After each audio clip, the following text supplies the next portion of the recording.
this is Jill from the Cozy Company. Today I'm going to be showing you how to make a chunky knit blanket. This video tutorial is meant to act as a guide, but best works in reference with the PDF. Today I'll be demonstrating how to make a small chunky knit blanket measuring roughly 30 by 50 inches. And for that you will need about 6 skeins of yarn. To get started, we want to make a slip knot. So in order to do that, you can make a loop similar to the breast care awareness symbol.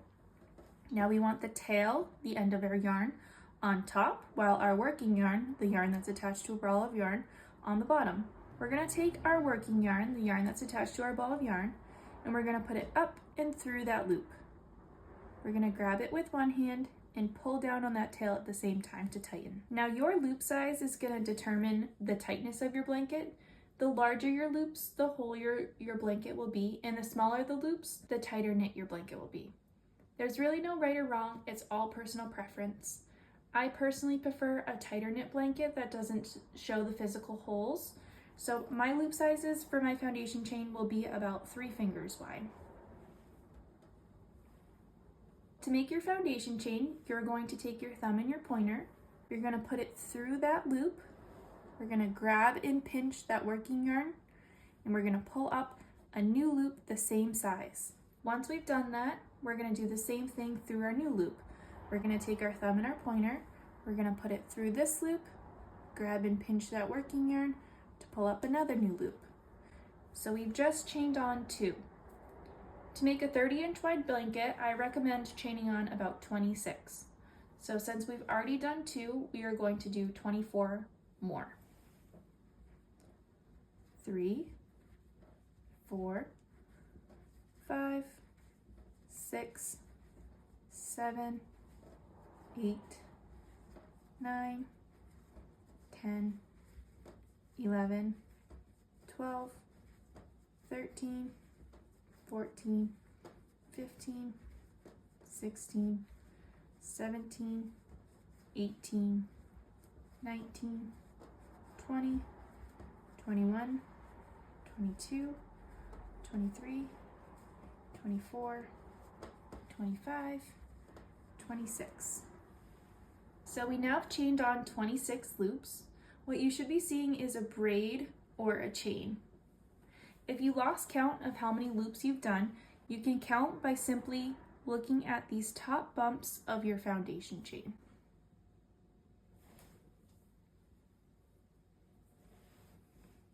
So again, this is going to determine the width of our blanket.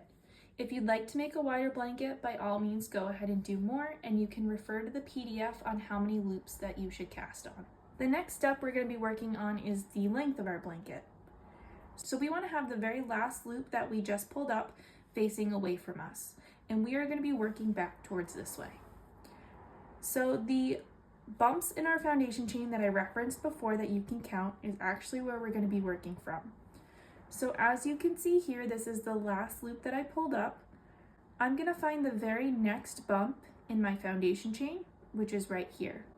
And I only want to be looking at the top part of our foundation chain.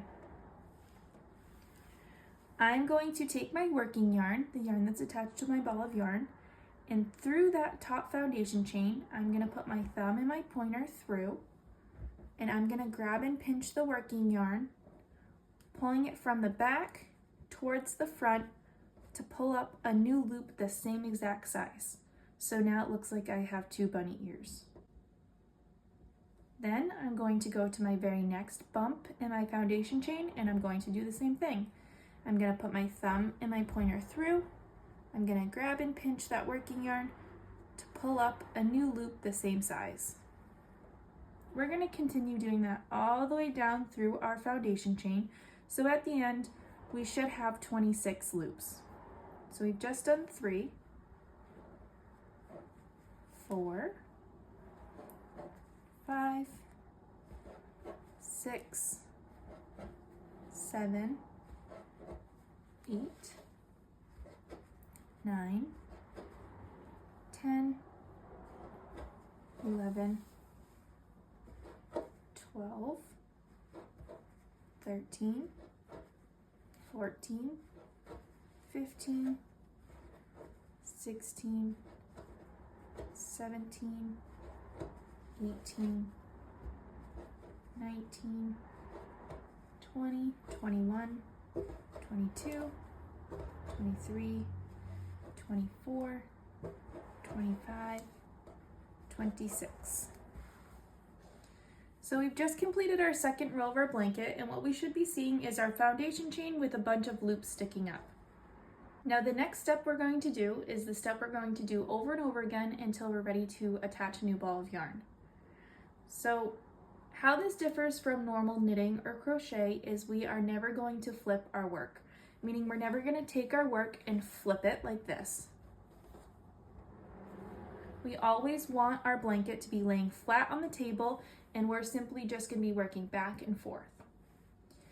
So at this point, everyone's tail and working yarn should be in the same side. We're going to be working back this way. So this is the very last loop that we just pulled up. So instead of going through this one again to start our new row, we're going to skip this one because we just did it, and we're going to start in our second one. Very similar to what we just did through the bumps of our foundation chain, we're going to do through each and every one of these loops now. So what I mean by that is starting in the second one in, you're going to take your thumb and your pointer, you're going to put it through that loop, you're going to grab and pinch that working yarn to pull up and through a new loop. Now we're going to leave that alone. You're going to go to the very next loop and do the same thing. Take your thumb and your pointer, put it through the loop, grab and pinch that working yarn from the back, pulling it towards the front to create another new loop. We're going to continue that all the way down our row.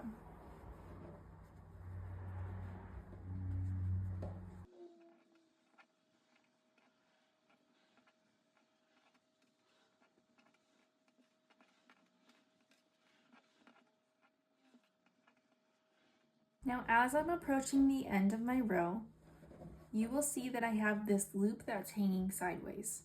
We want to make sure that we do this loop. Once we do that loop, we've now just completed our row, meaning that there's no more loops to do going this way.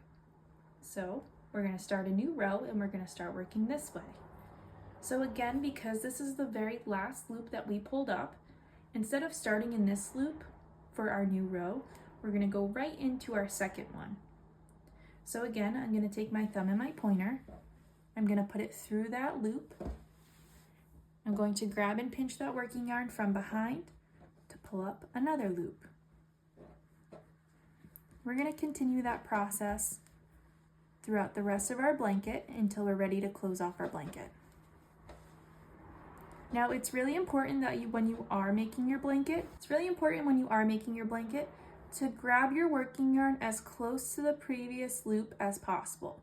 Meaning, when you go to do your next loop, try not to grab your working yarn way over here, because that creates this slack in the back. It may confuse you if it's a loop or not on the next row. So to eliminate that, just make sure that you are grabbing the yarn as close as possible to the previous loop.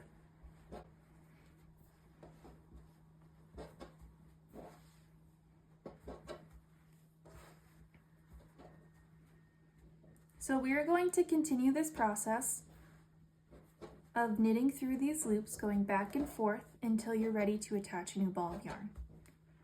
So I'm going to go ahead and continue this, and when I'm ready to attach a new ball of yarn, I will come back. Hi everyone, welcome back. As you can see, I've done a few rows already, and I have run out of yarn. So I'm going to show you how to attach a new ball of yarn. There are many ways in which you can attach a new ball of yarn. If you don't like this method, feel free to look at other methods that are available on the PDF. But my preferred way of attaching a new ball of yarn is I'm going to take my scissors and I'm going to hold my yarn towards me like this, and I'm just going to cut up a few inches on the side of the yarn. And once you do that once, you can kind of see the core of the yarn. It's a little bit darker. And I'm just going to cut around that core. I'm going to cut the fluff of the yarn off. And it doesn't have to be perfect because we are just going to cut off the excess. So once I've done it to my blanket yarn, I'm going to do the same thing to my new ball of yarn.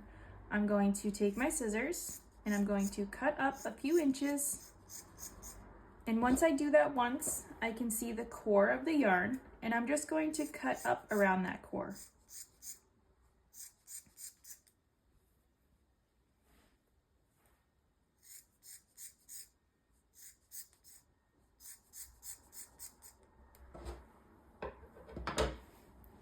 So once I've cut my yarn on both my blanket yarn and my new ball of yarn, we're just going to tie it together using a square knot. So we're going to make an X, loop it around, and then we want to pull it to the two fluffy parts meet. Once the two fluffy parts meet, we are just going to tie it in knots until you feel that it is secure enough. I like to do 2 or 3 knots depending on how much I have. So right now I'm just doing 3 knots. And once I feel secure in the knots, I'm just going to cut off these little tails.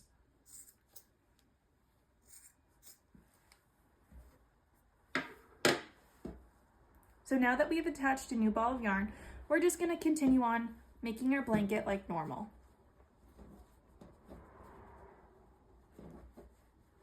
So I'm going to do a few more rows and then I will meet you back here. Hi everyone, welcome back. As you can see, I've completed most of my blanket and I'm ready to finish it. To finish your blanket, you want to stop at one end. So I stopped over at this end. And to do your very last row, you want 3 times the width of your blanket in yarn. So what I mean by that is you would go 1, 2, 3. So just be mindful when you are on your last ball of yarn and you're getting ready to finish that you just need a little bit extra to do your last row.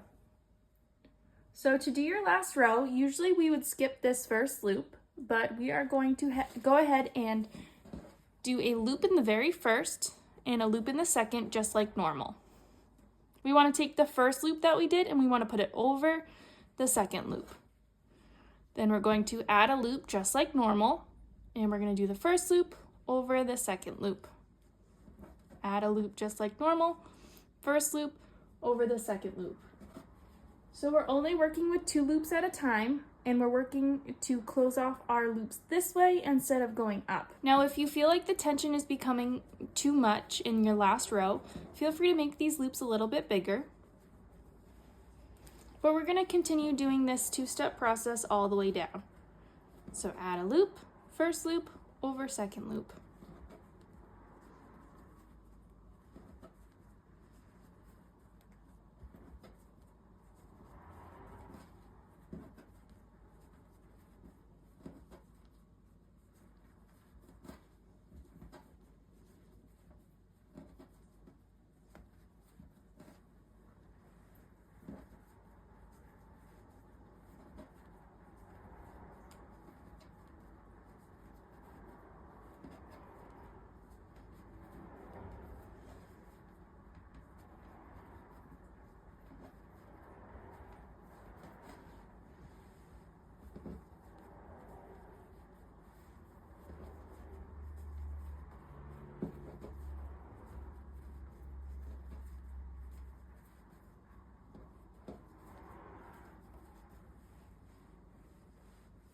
Now when we get to the very end, we should only have 1 loop left. I'm going to cut my yarn a few inches up so I have a short tail. I'm then going to take my tail and put it back through the back of the loop, and while holding onto the blanket and pulling the tail at the same time, I'm just going to tighten it so it closes off. I'm then going to find somewhere nearby, like on the side right here, and just create another loop so I can then create another knot. Feel free to knot this as many times as you'd like. I usually do about 2 or 3. Whatever's left of your tail, you can just weave in through the top, like this, or you can cut it short if you prefer.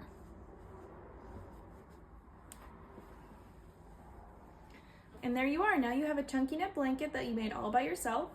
If you have any questions at all, feel free to email me, which is located in the PDF.